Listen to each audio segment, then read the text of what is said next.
Fil-sem tal-Missier u tal-Iben u tal-Ispirtu Santu, il-grazzja ta' Sidna Ġesu Kristu li mħabba ta' Alla u laqda fl-Ispirtu Santu tkun ma'kom il-koll.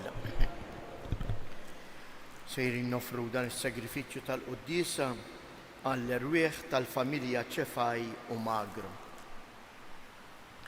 Sejrin namlu l-lum is-Sibt il-Quddisa tal-Verġni Marija bħala it-tama qaddisa. Ħuti ejjew narfu ħtijietna biex nitħejjew tajjeb għal-misteri qaddisa.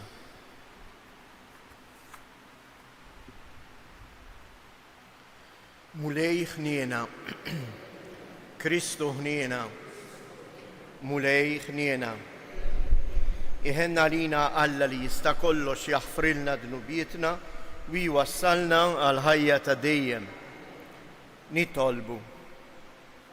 U Alla inti tatina l-inqimu l-Verġni Mqazza Marija bħala it-tama qaddisa.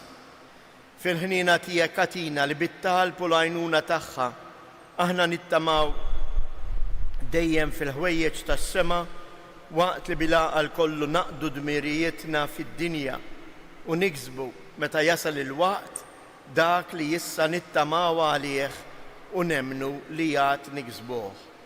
Bibnek Ġesu Kristu Sidna li ju Alla u li miegħek jgħix wisaltan flimkien mal-Ispirtu Santu għal dejjem ta' dejjem.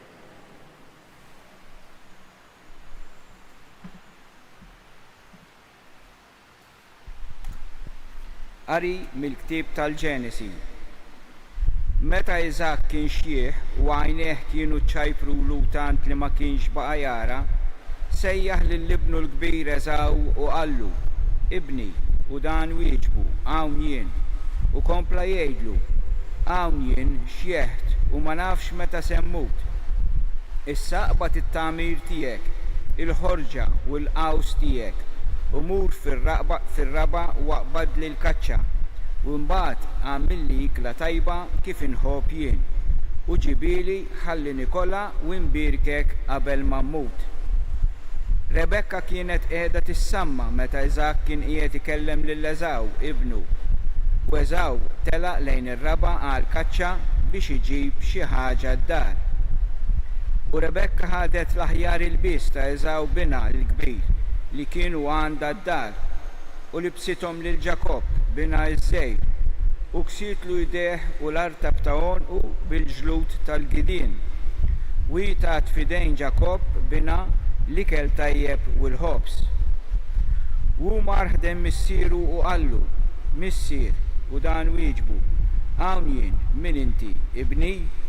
U Ġakob wieġeb lill-missieru: jiena Eżaw, il-kbir tiegħek, għamilt kif għedtli, Isa, u kul mill-kaċċa tiegħi biex imbagħad int berikni. U Iżak qal lill-ibnu: kif inhi din li sibta hekk malajr? U wieġbu: għax il-mulej ġabieli qudiemi. U Iżak qal lil Ġakob: ersaq l-hawn, ħammissek, ibni, u nara jekk intix ibni Eżaw jew le. U Ġakob resaq l-missieru Iżak u dan messu u qal: il-leħen leħen Ġakob, imma l-idejn idejn Eżaw. U ma għarfux għax idejh kienu qishom l-idejn muswafa ta' ħuħ Eżaw u birku. U staqsih: inti tassew ibni Eżaw? U wieġbu: jiena hu. U qallu: newwilli mela ħalli niekol mill-kaċċa ta' ibni biex imbirkek. U newwillu l-ikel u kiel u ġiblu l-imbit u xorob. U Iżak missieru qallu: ersaq l-hawn u busni ibni. U resaq u bisu. Iżak xammem ir-rieħa tal-bisu u birku u qallu: ara rieħet ibni, bħar-rieħa ta' għalqa mbirka mill-mulej. Jatik Alla min-nida ta' smewiet u mill-frott tal-art, kotra ta' qamħ u mbit. Lilek għad jaqdu l-ġnus u quddiemek imilu l-popli. Int tkun l-aqwa fost ħutek u quddiemek imilu liet ommok. Misħut min jistħek, imbirek min ibirkek. il-kelma tal-mulej. Faħru l-mulej għaxu tajjeb. Faħru l-mulej għaxu tajjeb. Faħru isem il-mulej, faħruh għaddejja tal-mulej. Intom li qegħdin f'dar il-mulej fil-wasat ta' madwar it-tempju tal-Latana. Faħru il-mulej għaxu tajjeb. Faħru l-mulej għaxu tajjeb. Għannu lill-ismu għaxu sabiħ. Għax għażel il-mulej il-Ġakob lill-Iżrael biex ikun il-poplu tiegħu. Faħru l-mulej għaxu tajjeb. Naf tassew li kbir il-mulej, fuq l-allat kollha Alla siedna. Kull ma joġbu l-mulej jagħmlu fis-smewiet u fuq l-art, fil-baħar u fqih l-ibħra kollha. Faħru l-mulej għaxu tajjeb. Alleluja, alleluja,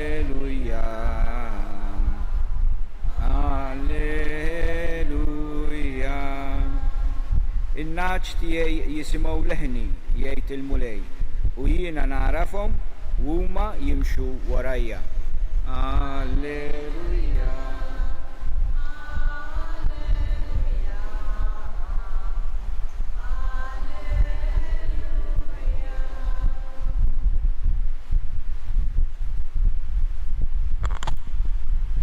Il-mulej ma'kom qari mill-Evanġelju skont San Mattew.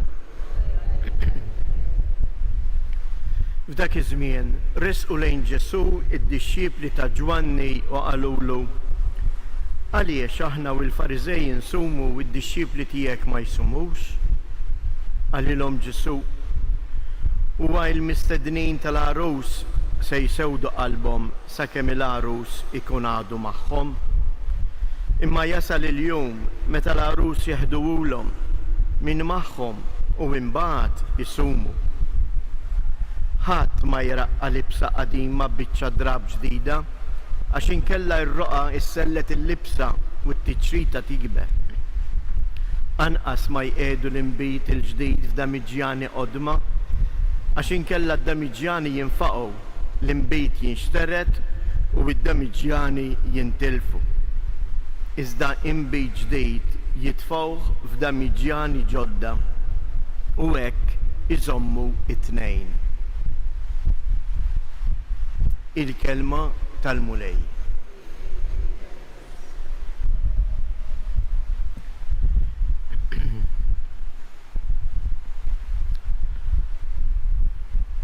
Għaliex id-dixxiepli tiegħek ma jsumux? Hija l-mistoqsija li jagħmlu lil Ġesu. U Ġesu jġibilhom eżempju mill-ħajja ta' kuljum. U huma l-ħbieb tal-arus. Tajjeb inkun nafu li l-erusija, il-festa tat-tieġ fi żmien Ġesu ma kienitx iddum ġurnata waħda, imma 7 ijiem ġimgħa sħiħa. Għadu sal-ġurnata tal-lum. U għalhekk dawk il-jiem huma jiem ta' festa. U Ġesu stess jgħidilhom kif jista' jkun li dawn isumu meta huma qegħdin fil-kumpanija tal-arus, meta huma propjament ifisser qegħdin isibu il-ferħ veru meta qegħdin mal-arus. U imbagħad jgħaddi li marbut ma dan l-eżempju li jġib għal eżempju qawwi ieħor Ġesu u jgħidilhom imma l-inbit il-ġdid ipoġġuh f'damiġġjani qodma, imma f'damiġġjani ġodda għax hekk ipoġġuh f'damiġġjani qodma tinfaqa' id-damiġġjana u jintilef kollox, l-inbit u d-damiġġjani. X'inhu l-inbit? L-inbit huwa dak li jġib il-ferħ. U allura fl-Iskrittura ibda anke mill-Apostlu San Ġwan biżżejjed niftakru it-tieġ ta' Kana. L-inbit huwa figura, simbolu tal-kelma ta' Alla. Fatti ġa fl-Antik Testament, Ġeremija jistqarru jgħidlu lil mulej minħabba f'kelmtek sirt qisni bniedem fis-sakra. U d-damiġġjani l-ġodda min huma huwa jien u int. Jekk jien fija nibqa' nġorr il-ħmieġ tal-bniedem il-qadim, il-kelma ta' Alla fija mhix se timlini bil-ferħ, għax qalbi hija diġà mimlija bi ħwejjeġ oħra. U dan huwa eżatt stedina li l-mulej qed jagħmel lili u lilek. Qed ifakkarna li jekk aħna rridu nkunu nies tassew ferħanin, irridu nagħmlu spazju f'ħajjitna għall kelma ta' Ġesu. Għax hija l-kelma ta' Ġesu li tnissel il-ferħ veru fil-qalb tal-bniedem. Il-ferħ li toffri d-dinja huwa ferħ ta' ftit mumenti li jispiċċa, imma ma jimliex il-qalb, anzi ħafna drabi il-ferħ li toffri d-dinja huwa ferħ giddieb li jinganna l-bniedem, li jfixkel il-bniedem. Jew nitolbuh il-mulej għalhekk li jġeddidna bil-kelma tiegħu biex il-kelma tiegħu issib fejn tagħmmar u l-kelma tiegħu tmexxina lejn il-ferħ ta' veru.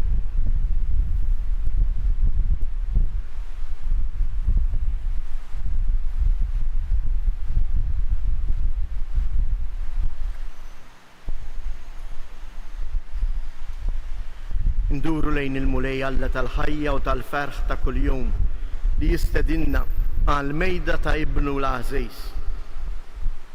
Nitolbu biex il-Knisja l-poplu ġdid ta' Alla twassal bis-sempliċità kollha il-ferħ tas-salvazzjoni. Nitolbu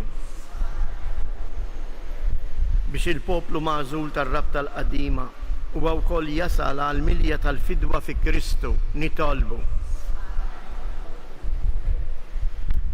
għal dawk ħutna li għaddejjin minn żmien diffiċli, minn żmien ta' dbatija, ta' mart, ta' teħ il-qalb, biex isibu huma wkoll il-qawwa fil-fidi u l-faraġ u l-kuraġġ fil-kelma tal-mulej Ġesu. Nitolbu għalina l-koll biex din l-Ewkaristija li qegħdin niċċelebraw flimkien tkun tassew innu tarat il-ħajr lill-Alla għal dak kollu li jagħmel magħna. Tolbuk mulej biex minn dan is-santwarju għażiż ta' Ummok Marija tkompli tbierek u tqaddes il-familji tagħna u timlihom bl-inbit tal-ferħ tas-salvazzjoni.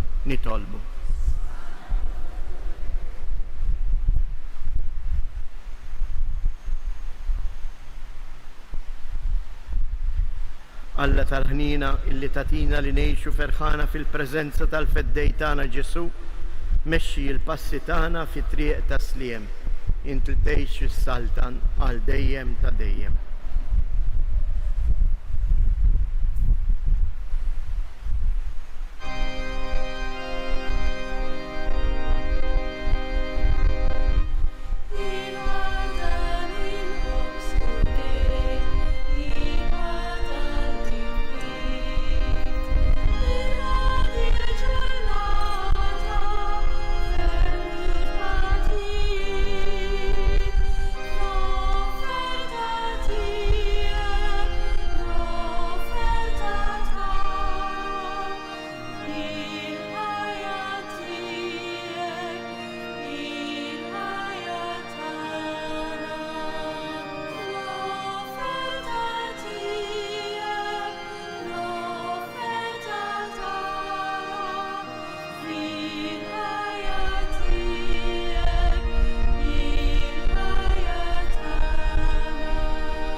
Nitolbu ħuti biex dan is-sagrifiċċju tiegħi u tagħkom ikun jogħġob lill-Alla l-Missier li jista' kollox.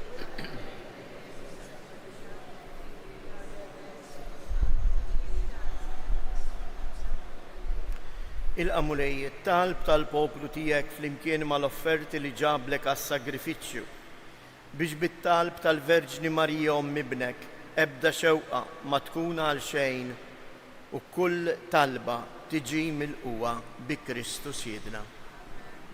Il-mulej ma'kom, nerfgħu lubna il fuq, niżżuħajr lill-mulej Alla tagħna. Sewwa u xieraq tajjeb u taġi tas-salvazzjoni tagħna li nagħtu ġieħ bit-tifħir kollu tagħna lilek mulej, Missier Qaddis, li tajt lil Ġesu Kristu ħajkun l-awtur tas-salvazzjoni għal bnedmin kollha u tajthom lil Verġni Marija bħala xempju ta' tama tas-sema. Għaliex il-qaddejja li tiegħek fik qiegħdet it-tama kollha tagħha. I waqfet bit-tama ma bin il-bniedem li ħabbru il-profeti u nislitu bil-fidi. I bimħabba kbira qdietu fil-ħidma tiegħu u saret mill-ħajjin kollha. I l-aqwa u l-ola frott tal-fidwa i wkoll l-oħtluliet kollha ta' Adam li huma mmexxijin lejn il-ħielsa sħiħa tagħhom iħarsu lejja bħala sinjal ta' tama żgura u ta' faraġ sa ma jasal jum il-mulej fis-sebħ kollu tiegħu. Għalhekk nissieħbu mal-qtajja tal-anġli u b'ferħ kbir intennulek Qaddis. Mulej Alla tal-eżerċiti, ismewwitu l-art mimlija bil-glorja tiegħek u sanna fl-ola ta' smewijiet imbirek minn ġej fisem il-mulej u sanna fil-oli ta' smewijiet.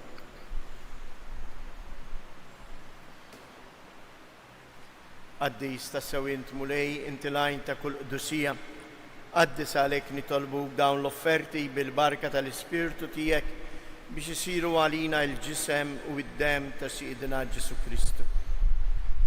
Li meta kien se jingħata biex mir-rajħ ibati ħal ħobs radd il-ħajr qasam tal id-dixxipli tiegħu u qal ħudu u kulu il-kol minn dan għax dan huwa ġismi li jingħata għalikom.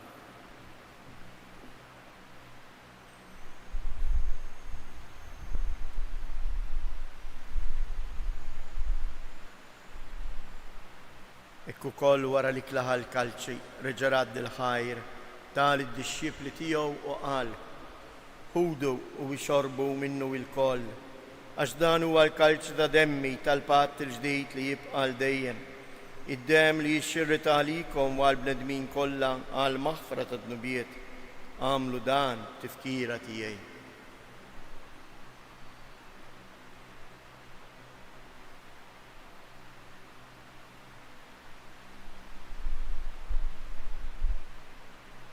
Dan hu il-misteru tal-fidi inħabbru l-mewt tiegħek mulej.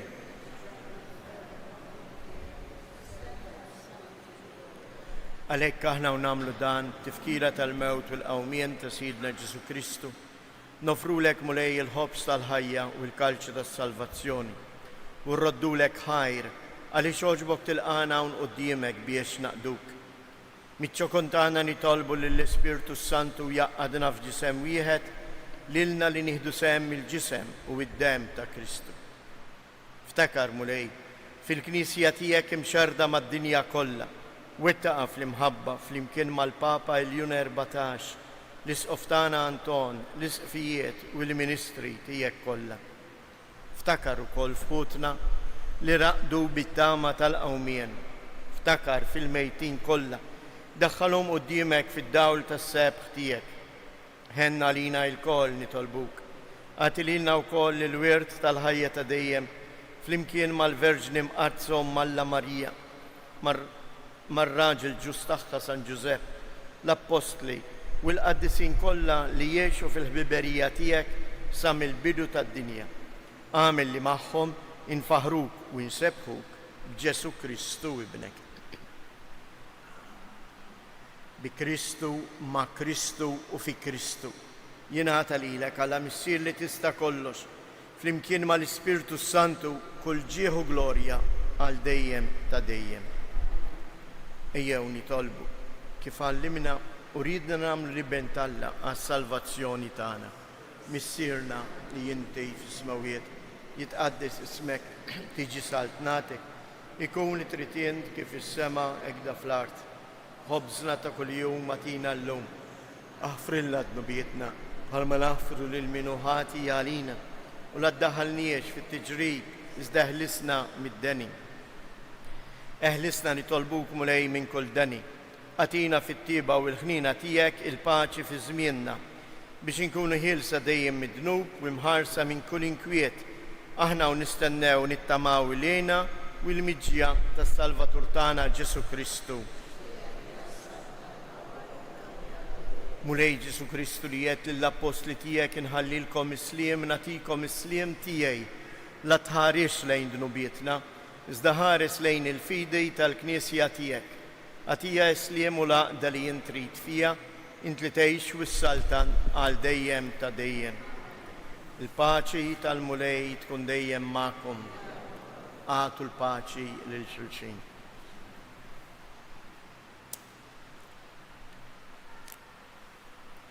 Ħaruf ta' Alla li tneħħi d-nubiet tad-dinja ħelna għalina.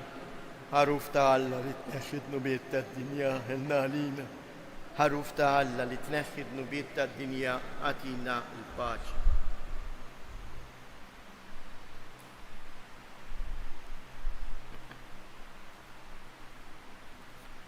Danu il-ħaruf ta' Alla, danu li jneħħi d-nubiet tad-dinja, ħin jindawk li huma mistiedna għall-ikla tal-ħaruf. Iżda jkellmu waħda. Ġisem ta' Kristu.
nitolbu.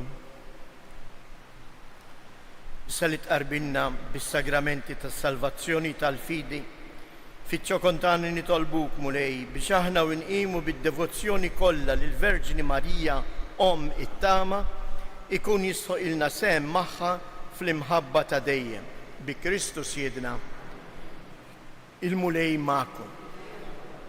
Berikkom Alla li jista' kollox, il-Missier, l-Iben u l-Ispirtu Santu. Morru u għejxu fil-paċi ta' Kristu.